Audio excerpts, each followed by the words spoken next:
I don't have the time right now. I can do it at some point in my life. If you feel like you've lost it, you need to go out there and just start trying. And I'm like, why don't you just do it now? I didn't wait, and it is possible to do it. It is difficult. It's not going to be easy, but it is possible. Once you just get started, you kind of just realize that it was something that you always needed. I really feel like a true measure of a leadership is well-being. How can you do things differently in a more well and sustainable way? Welcome to the Transforming Healthcare Coaching Podcast, where we're all about helping healthcare professionals like you create positive change at work, at home, and everywhere in between.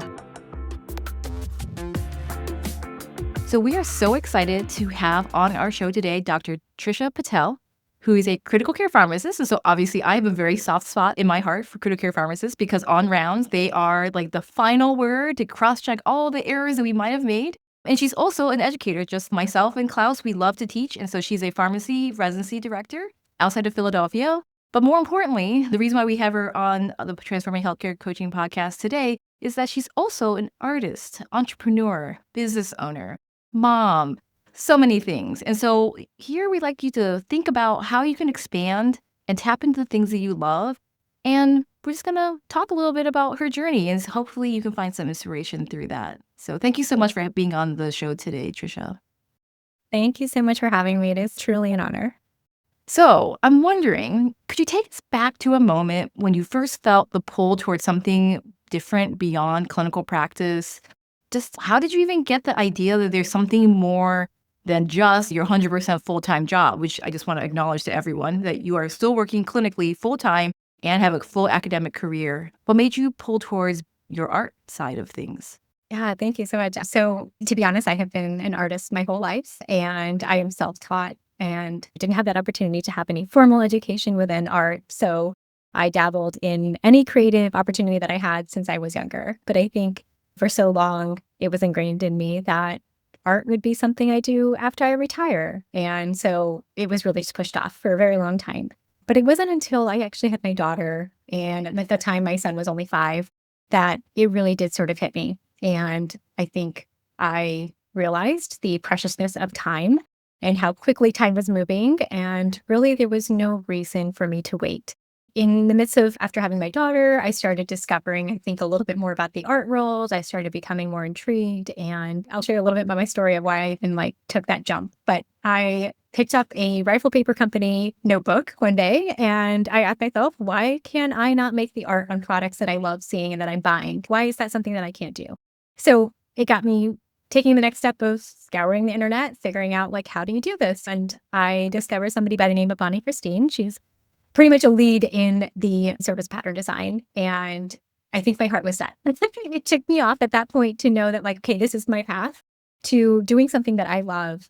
And after hearing her story about how successful you could be as an artist, that to me was very foreign. I think, again, like I said, it was really ingrained into me when I was younger that being an artist is the sparking artist, and you really can't have a successful career in it. You really can't financially be stable in it until I kind of heard her story. And she really had done it from start to finish, having that time and freedom of space and creativity and financial support for her family and time for her family. So that really took me off, and I, at that point, just worked in the margins of my life. I took her 12-week course, and I did it, of course, amidst, having a new child and working full time. And that would have been courses in the car while doing laundry. It's just whatever had the time I could kind of fit in, I took that course and I put it to practice. And honestly, after that year, I had my first win of licensing my art with a company for fabric. And it spiraled from there. It was really motivational and gave me that, I think, reassurance that I can do this. It's going to take a lot of effort and time. But I think that turning point was my children. And I realized there's no reason to wait to do something creative that was going to fuel my passion, and then also be able to hopefully show to them, even when they get older and now, that you don't need to suppress some of those, deeper passions just because you have another competing career, and you can essentially still do both. It is difficult, but it is possible. I love it. There's so many things to unpack in there because obviously I too am also the part of the both and in life, and that more is better. I do love the fact that the tipping point is just realizing that time is passing even as it's there. And so why not? And why not you? So I think what's really beautiful about the story is that what we're hoping with this episode to show other people in healthcare is that you're paying it forward now. Like it took somebody else. If representation does matter, that you see that there is something different in the narrative, that everyone's journey and story is worth sharing. Because when you see yourself in that, then you wonder whether you can be that spark as well. Yes, absolutely. And I also think in your story that there is clearly something about when you love it or when you're super curious about it, it just consumes you, right? You squeeze it in when you can. And this myth and this narrative that most women, many women often say is, I don't have the time and I'm too tired. It just means you may not want it enough. Right. Exactly. And I think the way we use our time, which was something that I've discovered even just recently, listening to another podcast, is that we do have time. It's just the way that you use it and the way that you choose to use your time. And really, I think there was a fire lit in my soul. And after I knew it was possible, it was just like, there's really nothing stopping me. And coming from a family of entrepreneurs, I feel like I kind of had maybe that motivation already as a foundation that I never really knew. And it was like, I needed to care for it. And I think the interesting thing too is to also for all of us to trust the universe to some degree, right? That it'll happen when it Yeah. needs to happen, right? So for whatever Right. caused the spark to cause you to go back to school, just like I went back to school to become a coach, and then you eventually figure out what's the next step will become the next step, and know that the things will evolve as it needs to evolve. And if things need to pause, things need to pause, and that's also okay. Right. Yeah. Right. Absolutely. And so I'm wondering, you're not giving up anything about academic medicine and keeping on with critical care and being a pharmacist.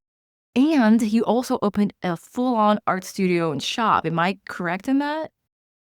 Yeah, so my art studio is just the space that I work in, but my online shop it's online to sell my products and do the whole 9 yards of marketing and all the things that we need to do to keep our shop going. Yeah. So how do you deal with the differences in, because it's hard to balance the time and the product and the seasons of a business, the quarters, and also the academic year, which also has its own rhythm, and also personal life. So your kids in school and things like that. How do you balance all of those different patterns in the seasons of what your time looks like in order to juggle it all? Yeah. I can't say that I have a perfect schedule and that I've completely figured it out yet. It's been a learning process. I will say that. I think there was certainly a time when I felt like I needed to keep all the balls in the air. I needed to be doing all the things. And if I could go back, I would do things completely differently. But early on, I just tried to do too many things at once. And I think I'll be very honest, it led to burnout. It led to many of the things that you would expect to happen if you're trying to run a business and have children and be present for everything. But I keep falling back on sort of my values and my why of why I started this, knowing and honoring my limits, prioritizing the things that are important to me, like my family. So reiterating to myself and reminding myself that, okay, what is the priorities in my life, and accepting that I may not be able to do all the things. And that's been a hard, I think, lesson to learn along the way. Like I said, I didn't do it perfectly then. I'm probably not doing it perfectly now, but I've just gotten better at it. So it's taken a lot to build in the moments in my life where I think I can have the space to be creative, and then saying, okay, you know what? This week I plan to do all these things for my business. It's not going to work this week. And I have to be okay with that. And I have to let things go. And that has allowed me to keep moving forward. It's also trying to refocus my attention, not trying to do all the things, but really become an expert at one thing, move on to the next thing, try to obviously like refine my skills in something else within the art or within the business. And that has helped grounded me a little bit and allowed me to keep a little bit more balance without getting the burnout. But I think that self-reflection is just very important. And I try to make those separations, when I'm going and leaving for work. Okay, I'm focused on work. You know what I mean? I'm focused on my residents and the program and my patients. And when I come home, my immediate focus is my children. It's getting them situated with things that they need. And then guests in the late hours of the night and early in the morning is when I may be focusing on my business. So I think it's just having that separation of time as well has helped me be able to juggle it and at least get this far. I do feel that also my progress has been very slow, and it's hard to accept that seeing the other artists and social media is just so tough. It's like seeing the progress of others can be very daunting, but knowing that my progress can only be this fast because of all the things that I'm doing. And again, it's just trying to come to that acceptance and knowing that I'm still moving forward. I just may not be moving at the pace that I want to, but I am still offering myself and serving others in many different ways, whether it's through my art or through my patients. And I'm obviously very grateful for that. So I want to just emphasize two important lessons in your story. One being the fact that you can burn out as a high achieving, loving too much, because I think that was also part of my Yes. burnout as well. It's just when you do too many things and you love them all, you can't imagine not doing all of them. And it's the tendency of high performance burnout. Most of the news in the media catches healthcare professionals talking about burnout as an external factor about the lack of autonomy in the healthcare system. Maybe it's also to some degree our personality type in terms of what we would like to achieve.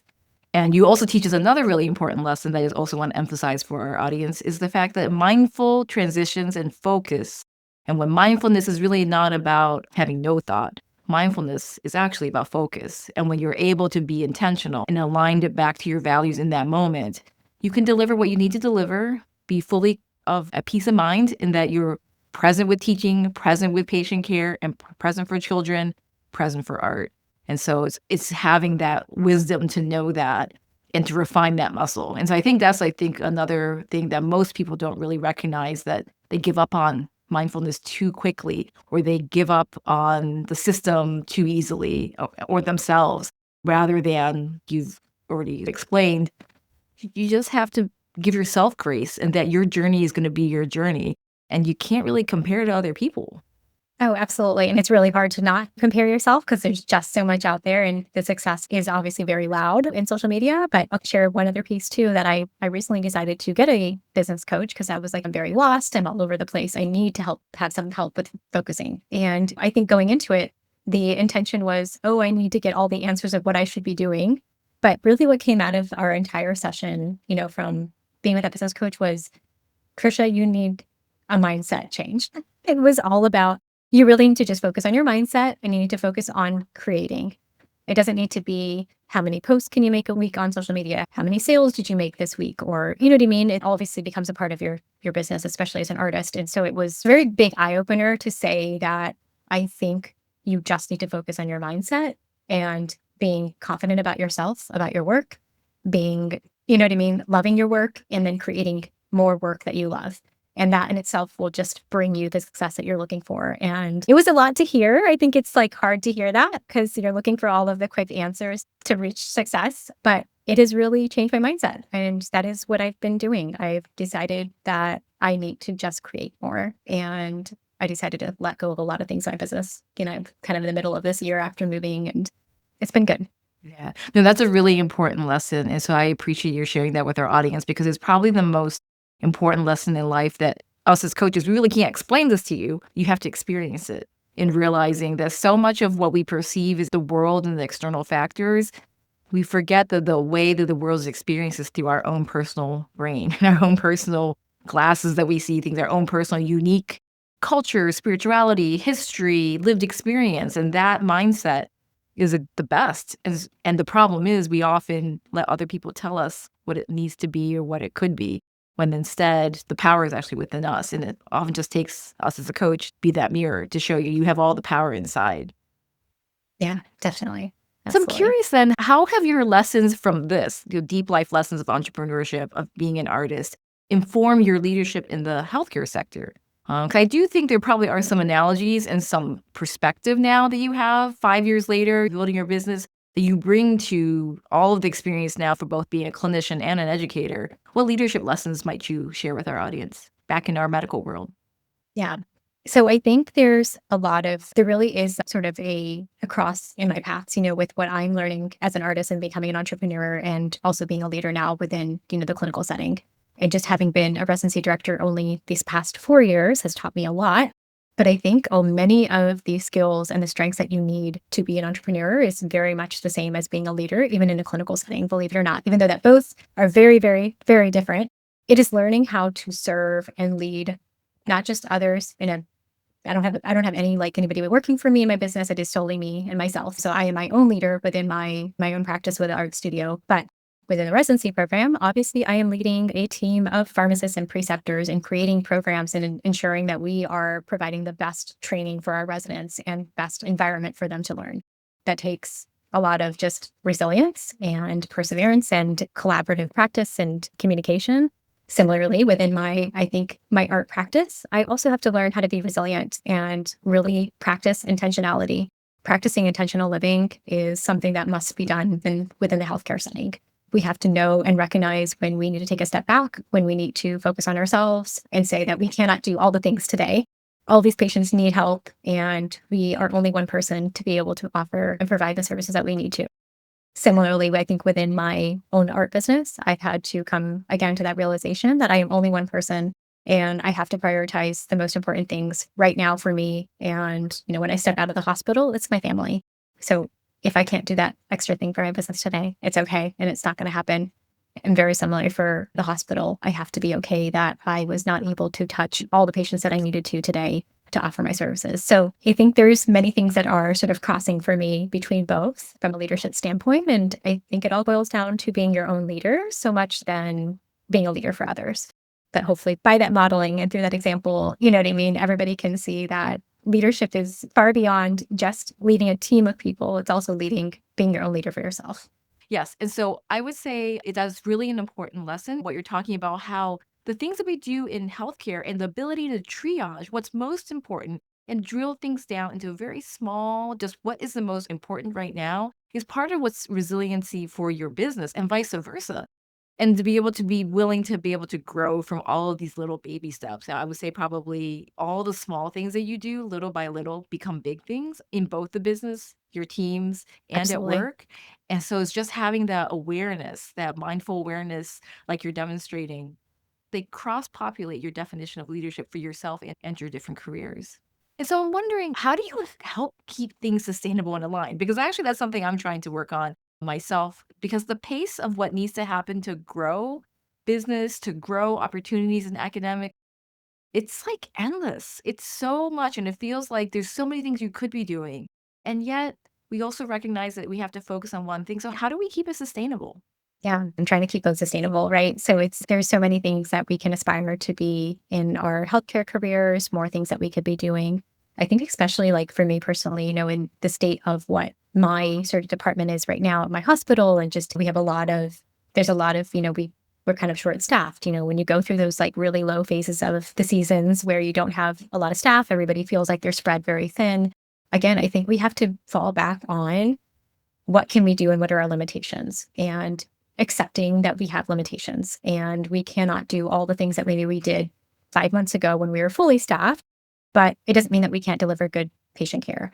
So very similarly in my business, I have to fall back on my why, and why am I doing this, so that I can keep reminding myself that, okay, I'm doing this for my family. So if it means having more time with them, then perhaps it's a little less time for my business and it's just more time for them in doing something that's completely unrelated. If my why is my family, then that is my priority. And if my why for my healthcare, is the patients, then again, that is my priority. And we take a step back from doing extra work that maybe perhaps we would love to have done, if whether it's more education that we're providing to the department, education to our residents, creating more activities for our residents, whatever that may extra thing that is that we hope to be able to achieve.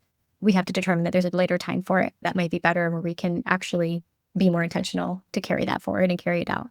So one of the big ethos of my brand that I have really developed, and my mission of my brand that I've developed now over the past couple of years, is to promote intentional living through my art. And if I'm not able to practice those values, then I'm not going to be able to accomplish helping others do the same. So I try to remind myself of that. I have to really be practicing my own values. And that's how I think stay grounded in my business and also within, I guess, healthcare. Yeah, I love that. I think we often forget our why. When I do workshops for healthcare professionals, it's really hard for them to do the questions to unpack it. Even when I had my own coach, it took me months to figure out, what are my values? What is my why? Because once you're somewhere mid-career in practice, you're just doing the day to day. You don't really think about who you are or how you want to show up or really what's important. You're just doing what you're supposed to do rather than the intention. And so I think the intention is everything. And so I'm curious, with your art, how do you merge that with your pieces for the intention? And how do you help people see and feel that as you create different pieces? Yeah, absolutely. Thanks for asking, because that's what really keeps me going with my business. So I have a very deep appreciation for nature and for nature symbolism. Many people are not aware of it or not familiar with it. Some people have referred to it as nature's language, but there is a historical context to that. So historically, there's a lot of symbolism within the flowers and within nature that has been brought out, and it's just been carried forward over time. Some people are aware of it, come to know a little bit about it, but I have made that really truly the foundation of my art. So all of the pieces that I make actually carry that symbolism in them. That becomes the storytelling of my pieces. And my intention and my mission is to not just create a piece of art that's going to hang on your wall as home decor. We can buy that off of Amazon if we wanted to. That's something that you can easily get wherever you like if you needed to. But it's buying a piece of art that is going to tell your story in your home. And even not knowing this, but I discovered this actually just this year, that interior design trends are actually moving towards wellness inspired design. And that means creating spaces within our home that truly support our values and are meaningful spaces that are telling our story. And that's exactly what I want and hope to accomplish. I want somebody to pick up a piece, from my shop or an original that I painted, knowing the symbolism that I incorporated into that, again, stemming from historical meanings for the flowers, and just connect with it. Maybe it reminds them of a time in their life that they went through, an obstacle, something that they overcame, and just be able to have that as a heirloom, pass it on along generations to say, look, that was a piece that represented something that I had to overcome in my life. And that was actually the last collection that I just released was 9 pieces. And I actually pooled people that some were strangers, some people I knew, and asked them, I said openly, pick a piece that you think that you connect with. And they all were able to tell their own story with one of the pieces. And that's how I kind of shared it, because I think creating art is not to share my story. You don't need my story on your wall. You need your story. So I do think that there is a deeper value to having art in our home. And I'd hope to achieve that through nature symbolism. But that is really sort of the basis of the art that you're going to see coming out. If I have more art in the future, it will always be tied to some form of inspiration or some way to provide you with further support than just visual beauty. I love that. Yeah, because all of your pieces have a story behind it. And a lot of times we don't even know, like you said, we often have no idea why it resonates for you. And so for whatever reason, you might resonate with the story. You might resonate with the beauty of what your interpretation of it. But you also just might resonate with that particular flower. It might be your favorite flower. And so I do love how you comment that art is really about how you experience it. Just like life is everyone's own unique experience. That's the actual where the beauty is. And it's such a gift that you are able to provide that, to be able to ground us all. Because I do think that nature is very grounding. And there's probably 0 humans out there who basically say that, no, going out and taking a walk in nature is not restorative in some way. And so it's great to be able to have a piece of that in your house, in your journals, in your decor. Yeah, absolutely. I actually came to know you is because of a colleague of mine gifted me one of your pieces as a journal, and I love journals. And so that's actually how I came to know your art. And so it has special meaning when I realized the meaning behind it. So when I went to your website, you opened the book, you use the journal, but then you're like, huh. And then let me investigate a little bit. I do think that it's interesting how even art could just be the production of the beauty. Yours has like a double layer almost in terms of there's also the story behind it or the meaning behind it for Yeah. you that you then share so that people can interpret it in their way and make it meaningful. Mhm. Absolutely. Yeah. Is to be able to create art like that, to be able to have value centered, intention centered creativity. What keeps you grounded? Because I think a lot of times people in healthcare often don't feel very grounded at all. So, what practices, beliefs, what things do you do to help bring yourself back to that intention? Yeah. So I think it's kind of probably some of the things that I've kind of reiterated about just remembering my why of why do I want to create, and not trying to let myself go to the other spectrum of saying, okay, I can't be successful as an artist. That's a huge myth that's out there. And I think in this day and age right now, like artists have such a huge opportunity to be able to show their talents. And it's incredible. I mean, there's just so many opportunities now. And I'm grateful for that and being able to live in this kind of era right now of creating art and being successful. But again, I always fall back on my why. And it was, okay, this is a deep passion of mine. I had pushed it aside for so many years, thinking that I had to wait.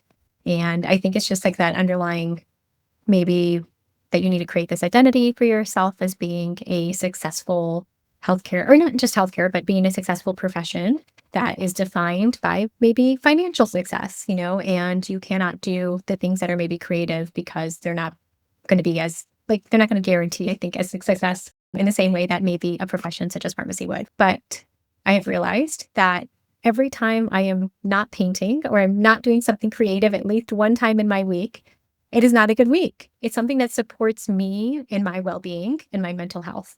And I have to recognize that, okay, it is okay to be able to create and to be able to carve out time for something that I love, even if it may not be bringing in the extra money or financially the gain that I'm potentially getting from my other profession. So I really try to not try to convince myself or that I need to feel guilty about creating. You know what I mean? And I think it's just been a long time of having to accept that it is okay to create because this is helping me and my well-being, and it's something that I need to be a better person. So I think that's probably my biggest way to stay grounded in continuing to do the work that I do. Yeah, no, I totally agree. Like I fell off. I've been trying to do a writing challenge, and the creativity is really important. And it's again also another value that you didn't realize that you had for so long. We went the traditional route in terms of practicing in healthcare. You don't feel creative necessarily because you're following protocols and evidence-based medicine and like just the way you're supposed to do things. It doesn't feel like there's much ability to just free form things and just be able to express ideas. And so whether it's via music or whether it's painting or whether with the written word, being able to do something creative, even this, the podcast, right, is part of my creative outlet to be able to bring people of interesting perspectives and thoughts into the space to expand people's minds. This is all fun and creative. And it's that it took us, what, 30 years after nurturing these skills when we were children and the importance of play and learning and to nurture the whole brain. I do think your lesson is really important for all healthcare professionals because if you feel like you've lost it, you need to go out there and just start trying and go back to school on your own. Yes. Start dabbling where Yes. the stakes are low because Oh my gosh, absolutely. it'll inject so much life and love back into yourself again. Oh, definitely. And if that's like the biggest takeaway from everybody here is just do it. Do not hesitate. Don't continue to wait and hold off and give yourself excuses for not being creative. I have so many friends that I've met and they're just like, well, I don't have the time right now. I can do it at some point in my life. And I'm like, well, why don't you just do it now? Like, I didn't wait, and it is possible to do it. It is difficult. It's not going to be easy, but it is possible. And I think once you just get started, you kind of just realize that it was something that you always needed. Also, on the side of just well-being, as a residency director, when I started in that position, I made it very clear, I think, to everybody, the whole team, my managers, that my priority was the well-being of our residents. Their mental health was that was going to be what I put as a priority in the way that we sort of function as a team to create a residency program that's going to support them. It's not just about the learning, it's also making sure that they're being supported along the way and coming out of the residency program not broken or burnt out and not ready to take on, being a strong clinical pharmacist. So I think that stems a lot from my history. I think anybody who is hearing me now and may have gone through pharmacy residency 10 plus years ago, well-being was not spoken of. It was not prioritized. It was a very hard time to go through residency programs. And it really put people in a place where they felt like, okay, well, this is unfortunately just healthcare. And I made it a point that this would not be what my residents ever experience, with the experience that I had to go through as a resident. So I feel like if I'm going to put my heart and soul into making sure that their well-being is taken care of, I also need to remind myself to do the same for myself. And that, can happen outside of work even. Yeah, so leading by role modeling. I'm most curious, what kinds of things do you do with your residency program to help promote well-being for the younger generation? Yeah, thanks for asking. We put a lot of time and effort into sort of planning this out, throughout the year and always trying to look for new ideas. But one thing is a lot of support along the way with having multiple advisors and preceptors helping them with pretty much every project that they're touching, anything that they are working on, they have somebody to support them through those steps. So from the very beginning, whether it's during orientation, they've got their own preceptors that are devoted to them, their own advisors that are assigned to them to be able somebody to go to for assistance, for help, for talking things through. Obviously they have me, but there's that extra person, right? If they are given their big research project for the year, you have two preceptors assigned to you to be able to help you through that. You're not flying solo, trying to figure it out. There's things that we do, activities throughout the year. We may do this year, like we've started outreach programs because we're like, you have to learn how to be a pharmacist in a hospital, but you also have to learn how to serve your community in a different way that can make you feel uplifted. So we've incorporated that as we're going to get you out in the community. We're going to help you be able to help patients and see that immediate satisfaction of helping somebody that you may not always get in the hospital. So things like that. We celebrate them throughout the year to celebrate their accomplishments. I mean, they're working extremely hard. We are very careful about the hours that they are working. So we're making sure that they're not doing a late shift and turning around early in the morning, like making sure that they're getting enough rest. Little things here and there, giving them project days to be able to get caught up, in the middle of rotations, having half days at the end to be like, I make it a point the last day of your rotation, you have to leave the hospital at 12 o'clock and you need to go do something for yourself. It is not going back to the office and working. It's going and take a walk outside, go get lunch with your co-resident, do something for yourself. And so really just trying to make sure that they're incorporating like wellness activities. And we just have so many touch points throughout the year to ensure that like they are doing okay. Probably more so than they want, but very important to keep asking the question. And I think it's what was never done for us as residents. So I'm just making sure the things that I think that were gaps for me as a resident are never gaps that they ever have to experience. And so one of the things I think that we hear very frequently from any students that are, interviewing for our residency program every year is that they have heard about the wellness that we support in our residency program. And I am so proud that that is the message that is getting out there about our program, because these are students we have never interacted with, but they are picking up on this being a priority of my residency program. And I am so proud of it that all of our preceptors have supported it and stood behind it as the message of our program. And yeah, it's getting out there now. So I'm so very proud. That is really amazing. 'Cause let me just say, so the reason why I would create a Transforming Healthcare Coaching is because I really feel like true measure of a leadership is well-being. And if you actually had to do a report card, that probably right there is probably the best report card you could ever have, is that in the interview and the market to be like, should I go to this training program? If people already know I want to apply because I'm curious, how can you do things differently in a more well and sustainable way? Do your leadership of the entire group of that culture being permeated, that you all agree that's a very important value, that you bring your whole person. It is not just a transactional job. This is a whole person training program where we need to support you completely, which means it's a team of advisors, not just one or two people. And it's okay to talk about. It's okay to keep asking. And I think you have really important lessons that most wellness officers and wellness leaders are fully aware of, that we have to keep asking the question, keep checking in, because most of us don't really ever want to admit that things really aren't really that great. It's really actually quite stressful. And if you don't keep asking, Absolutely. you don't ever start the conversation. We just click Yeah. on the other things on the computer and just keep on getting work done, when the reality is what we need to have right now is just a conversation to know that you're not alone. Yeah. And I think open communication is so hard sometimes, especially for residents. It is really hard to confront others that are above you, like preceptors, or be very transparent with some of like the feedback you want to give. And it's hard. It's a skill that you have to learn how to do in this profession, is to be able to give feedback and receive feedback.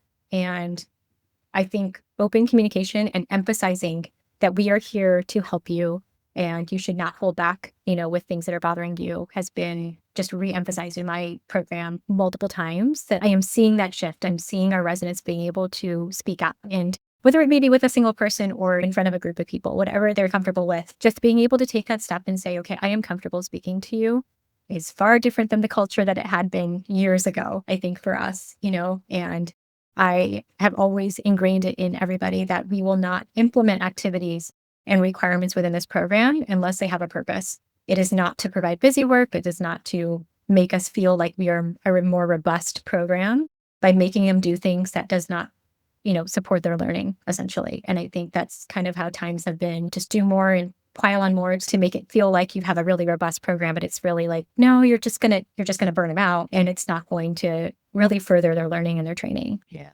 It's really also just to acknowledge that academic pharmacy careers are just like academic medicine or academic nursing careers. It's Yes. very, very full. There's a lot of productivity metrics, and it's always just like in the business where you feel like you're never not doing enough. And we also don't want to lose people to not stay in the Right. field. And so it's Oh, yeah. yeah, it's one of those things you want to be able to make it show them that it's sustainable. And so I think it's really a testament for how your values and lived experiences in both, they cross populate each other. The fact that the entrepreneurship, the resilience, the why, the grounding, the values, the intention, all married together to be able to help cross feed the growth and as a testament to your leadership. Yeah. Yeah. So it has been an amazing conversation, and I've been really very inspired. I hope that everyone's enjoyed this episode. I did just have one little fun question, if you're willing, which is the bonus question is, what are you reading or listening to or learning from right Yeah. now that's shaping, currently like what you're thinking about leadership and creativity? Yeah, thank you. So aside from your podcast, which I kind of mentioned earlier too, is that I actually listened to a couple of your episodes and they're fantastic. So much ability to relate there to the things that you're talking about within healthcare. But I've also tried to listen to podcasts that are helpful for my mindset. Jim Thornton, his podcast, I think maybe many of them know, yes, about like really kind of just transforming yourself from the inside out. It's an amazing podcast. It is to address different ways to look at your energy, how you put out energy into the universe and how you receive it, about your mindset around money. It is fantastic. So that has really, really helped me from just, I think, a wellness standpoint. And then from a creativity standpoint, I am definitely making this shift into really just going back to painting. I started that earlier this year in January. I have been working on obviously a lot of the surface pattern and licensing patterns and artwork in different ways for products, but then it's also just creating fine art. That is the foundation of what I did when I was younger. And I don't know why I never felt, I never continued it. So I'm leaning into that, and I'm taking some online, very expressive online oil painting classes that has been great. So it's just an online course. You kind of do it on your own time, but I'm really excited about just getting back into just free play. And this course is amazing that I've started. So from a creativity standpoint, that's what I've kind of been focusing on right now. And again, creating and not worrying so much about the financial goals. Yeah, exactly. That's so lovely. It's one of those things where we're always learning and growing and something new. There's always something new. And it's just so exciting to be able to spend that time. So thank you so much for sharing both of those other things that you're listening to and diving into. And so how can people buy your art, get to know you, find you, share with us how they can get to know you? Absolutely. Thank you. So you can always visit my shop. So it's just very easy. My name, TrishaPatel.com. And Instagram obviously is a great place for you to be able to see the latest work that I've, what I'm working on, latest releases. I would, love it if you were interested in joining my newsletter, because I really try to nurture my subscribers. You're going to get pretty much early access to any of the new releases of my art that comes out, and you get to shop before anybody else. And so special discounts and things whatnot. So I really do nurture my newsletter subscribers and supporting me. So that's another way that, again, you can kind of follow along with me. I am not somebody to send you a million emails. So, you can ensure that like you're going to have very good content coming to your inbox, but you can find me on my shop on Instagram. I'm also on Facebook. And I'm licensed with a couple different companies. And so even if you're on my shop, you're going to be able to find where my wallpaper is. I've got wallpaper with 3 companies. And if you wanted to shop my wallpaper, you can find the links through my Instagram bio. So I've got them in a couple different places. And then fabric and whatnot that I'm selling tea towels. And of course, all of my art prints and my originals is all in my shop. So hopefully very easy for you to be able to find things, and you can always contact me. And so we'll put the show notes below on YouTube, Apple, and Spotify, all of the links for being able to find Trisha's things, because it's the end of the year and it's time for the holiday shopping. Thank you so much for coming on our podcast. Oh my gosh, thank you. Yeah, it's been such a lovely honored. Conversation about leadership, well-being, and creativity. Thanks so much. I appreciate it. This has been wonderful. Thank you so much, Lillian. You're welcome. Thanks so much for listening. If you found value in today's episode, please subscribe and share with a colleague who would benefit. Together, we can transform healthcare one person at a time. Find us anywhere you find your podcasts. Ready to take your healthcare leadership journey to the next level? Book a discovery call, free, at transforminghealthcarecoaching.com to explore our personalized coaching packages designed specifically for healthcare professionals like you.